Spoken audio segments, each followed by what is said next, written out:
Olá, turma de Análise Matemática 1, sejam bem-vindos a mais uma exposição do curso. Nesse vídeo nós vamos falar sobre operações com limites.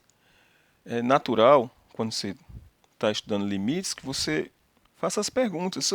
Eu posso adicionar sequências? Por exemplo, você tem uma sequência, digamos a sequência xn, que converge para o número a, e uma sequência yn, que converge para o número b. Ou seja, fazer aqui uma representação, como a gente está acostumado a fazer. Se você considerar a representação aqui na reta, ou seja, xn converte para a. Isso quer dizer que os termos da sequência xn, eles se aproximam de a partir de um certo momento, depois não se afasta mais. Ou seja, os termos da sequência xn. Podia até ter um termo para cá, mas vai chegar um momento que eles se aproximam de a e não se afastam mais de a. E a sequência yn converge para o número b. Isso quer dizer que os termos da sequência podem começar inicialmente distante, mas para n suficientemente grande, todos os termos da sequência vão, a partir daquele índice, vão estar no intervalo centrado em b e raio epsilon. Vão estar bem próximo aqui de b.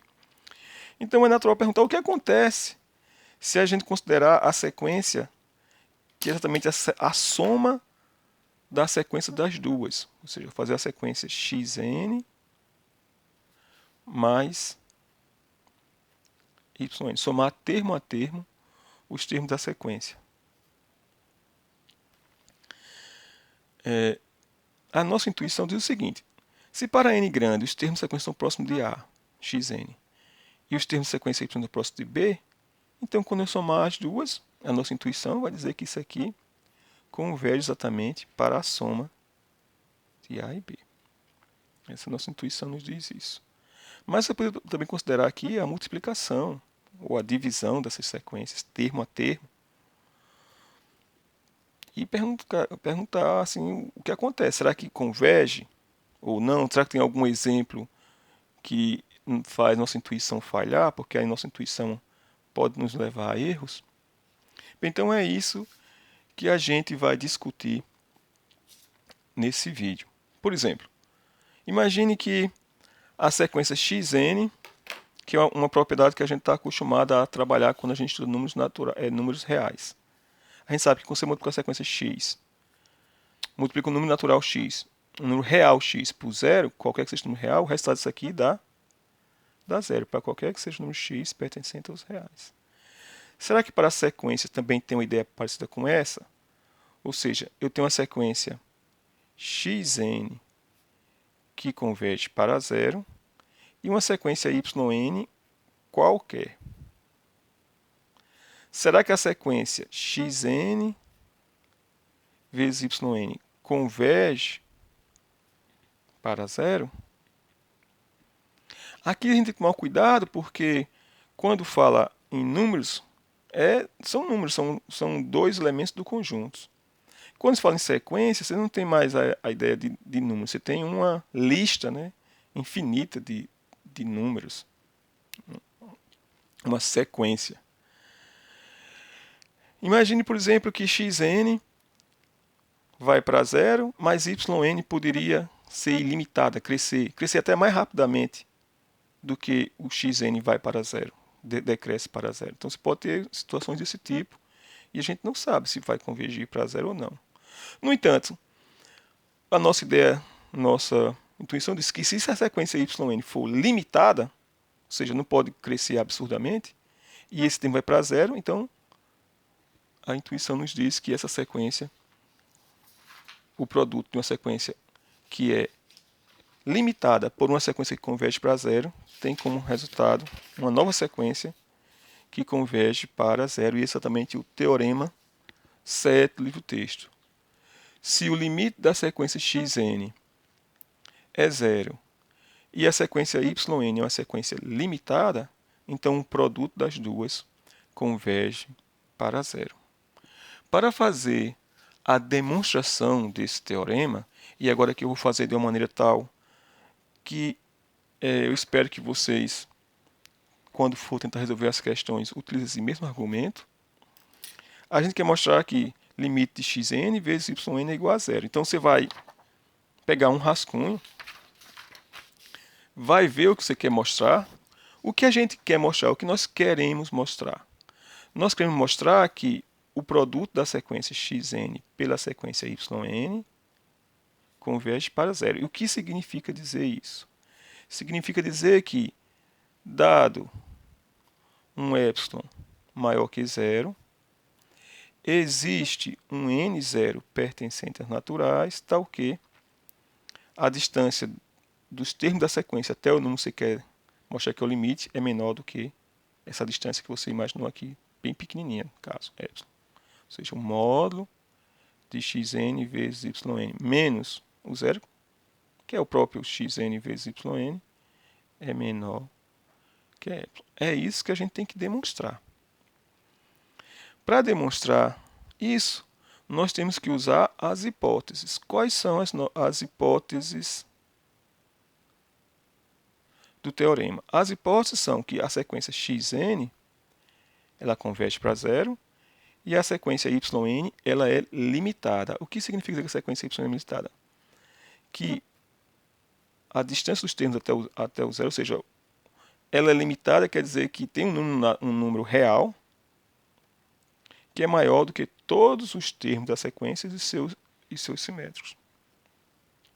Ou seja, o módulo de y é menor que c para qualquer que seja n pertencente aos naturais. Então, essa y é limitada, a sequência xn converge para zero. Aí a gente quer demonstrar essa expressão. Agora vamos traduzir o que significa dizer que a sequência xn converge para zero. Dizer que a sequência xn converge para zero, depois a gente volta para lá para ver o que a gente quer mostrar. Significa dizer que, dado um número maior que zero, que a gente está chamando sempre de epsilon, mas para não confundir com aquele outro, eu vou chamar de epsilon 1.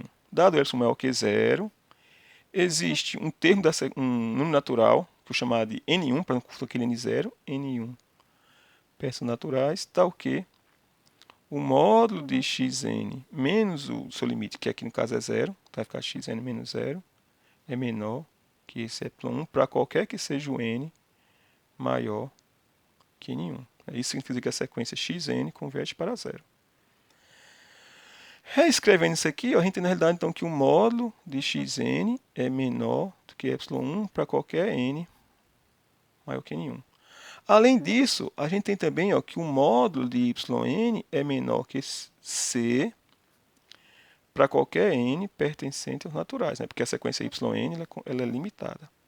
Então, voltando, o que a gente quer demonstrar é que o produto de xn vezes yn é menor que epsilon para qualquer que seja o epsilon dado a partir de um certo termo aqui. Isso aqui vale para n maior do que n0, né? Olha essa propriedade. Bem, como a gente quer chegar no produto de xn por yn, o módulo dele menor do que epsilon, e a gente já tem o módulo de xn e o módulo de yn, a coisa mais natural para nós é multiplicar esses dois termos e ver o que pode ser feito, porque pelo menos vamos ficar mais próximo lá do que a gente tem.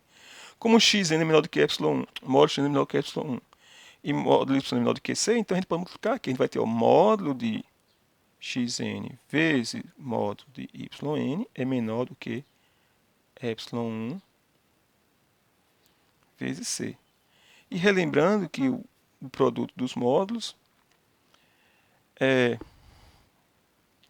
menor ou igual do que o módulo do produto. Na verdade são iguais, mas não tem problema em colocar menor ou igual. Pronto, então a gente já tem aqui uma desigualdade, que o módulo de xn vezes yn é menor do que epsilon 1 vezes c. Eu vou até destacar o que a gente já tem aqui. A gente tem que o módulo de xn vezes yn é menor do que epsilon 1 vezes c, desde que esse n ele seja maior do que n1. Com n maior do que n1. Então agora vamos analisar. A gente já tem que o módulo de xn vezes yn é menor do que epsilon 1 vezes c para qualquer n maior do que esse n1. Só que já está bem perto do que a gente queria, né? A gente queria ó, que o módulo de xn vezes yn fosse menor do que epsilon a partir de um certo índice. E a gente já tem quase isso. A gente tem que módulo de xn vezes yn é menor do que epsilon 1 vezes c. E aqui está a brincadeira. Ó. O limite de uma sequência ser igual a, por exemplo, a zero, quer dizer que eu posso escolher os termos da sequência tão próximo de zero quanto eu queira. Ou seja, eu posso escolher esse epsilon 1, né, porque né, para qualquer epsilon 1 não vale isso aqui, eu posso escolher ele de tal forma que ele seja tão pequeno que quando eu substituir aqui esse epsilon e multiplicar por c, dê exatamente, no caso aqui, igual a esse epsilon que a gente tomou desde o início. Ó, dado um epsilon maior que zero, qualquer, dado esse número, a brincadeira é procurar quem é esse n0 para que vale isso aqui. Como, por hipótese, xn converge para zero e módulo y é menor do que c, então a gente retraduziu essas hipóteses até que chegou nessa informação que está aqui. Ó, que dado esse epsilon maior que zero, existe um n1 pesos naturais, está o que? O módulo de xn vezes yn é menor do que epsilon 1 vezes c. Então, se a gente toma esse epsilon 1 como sendo exatamente igual a epsilon sobre c, se a gente tomar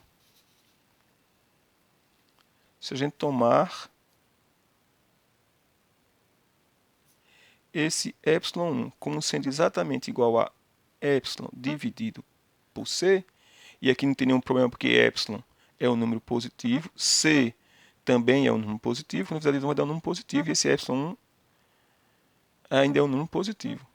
Então, tomando esse epsilon como sendo epsilon sobre c, o que a gente vai ter? A gente vai ter ó, que um módulo de xn vezes yn vai ser menor do que, substituindo aqui esse epsilon por epsilon vezes c, a gente vai poder cancelar. E isso aqui ocorre sempre que o n for maior do que n1. Né? Ou seja, foi o que a gente acabou de demonstrar. Que, vamos voltar agora tudo desde o começo.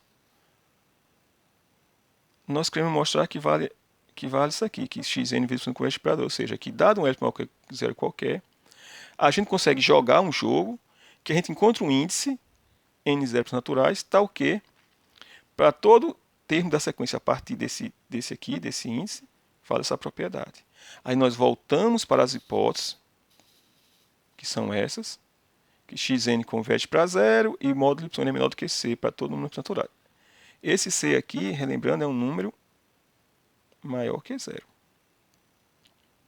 Então, traduzindo, o que significa que converge para zero? Que, dado um número qualquer maior que zero, que chama de epsilon 1, é possível encontrar um termo da sequência tal que todos os termos da sequência satisfazem essa propriedade a partir daquele termo. Né? Módulo xn é menor do que epsilon 1. E, por outro lado, a gente tinha que o módulo y é menor do que c, porque y é limitado. A gente multiplicou e chegou então que o módulo xn vezes módulo yn é menor do que epsilon 1 vezes c. Só que o módulo do produto módulo é o módulo do produto. E, portanto, a gente tem então que o módulo de xn vezes y é menor do que epsilon 1 vezes c, desde que o número n seja maior do que o n1, que existe porque o limite da sequência xn é zero. Então, esse número n1 existe por causa disso. Agora, isso ocorre para qualquer que seja esse epsilon dado. Se a gente escolher então esse epsilon como sendo epsilon sobre c, epsilon sobre c não é um número positivo? É. Então, para esse número aqui, como a sequência xn converge para zero, eu não posso encontrar um número natural n1, tal que vale que xn menos zero é menor do que esse epsilon 1, que eu tomei exatamente como sendo epsilon sobre c. Pronto, então agora é só substituir nessa última relação aqui. Então, se a gente tomar o epsilon como sendo epsilon sobre c, vai existir o n1? Vai existir o n1, porque xn converge para zero. Vai valer essa propriedade aqui? Vai valer essa propriedade aqui. Então, agora eu vou voltar, depois desse rascunho, dessa ideia todinha aqui, ó, essa folha inteira que a gente gastou, esse tempo todo de explicação, foi apenas para você descobrir como é que você vai tomar o epsilon 1 na hipótese para poder chegar no final das contas que o produto de xn por y módulo é menor do que epsilon, desde que o n seja maior do que n1. Então agora vamos voltar para a demonstração do teorema, que vai ser exatamente isso que a gente acabou de discutir aqui agora. Então, cadê? Teorema 7.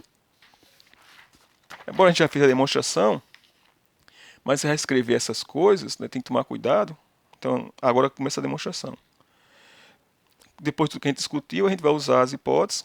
Então, a gente sabe que limite xn é igual a zero. Então, como limite de xn é igual a zero e yn é limitada, então